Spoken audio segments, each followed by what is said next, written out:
টলিউডের খবর পেতে চান সাবস্ক্রাইব করুন টলি সিক্রেট আর পেয়ে যান আপনার পছন্দের তারকার লেটেস্ট আপডেট।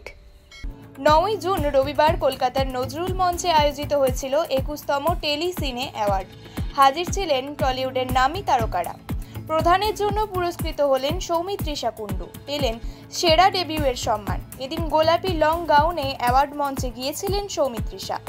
পুরস্কার হাতে নিয়ে তাকে মঞ্চ থেকেই বলতে শোনা যায়, যে কোনো অ্যাওয়ার্ড যখন হাতে আসে আমার মনে হয় তার কৃতিত্ব গোটা টিমের।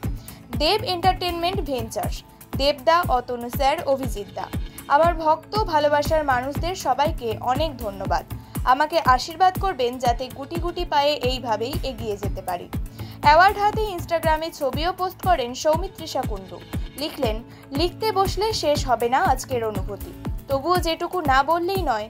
অতনু স্যার, অভিজিৎ স্যার এবং আমাদের সবার প্রিয় সুপারস্টার কাছের মানুষ দেবদা, তোমাদের অনেক ধন্যবাদ আমায় এই ছবিটি বিশ্বাস করে দেওয়ার জন্য।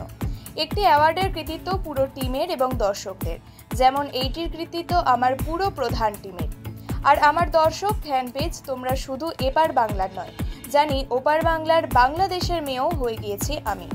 এভাবেই পাশে থাকবেন, সবাই মিলে আশীর্বাদ করবেন, দোয়া করবেন, এইভাবেই যেন আরও এগিয়ে যেতে পারি।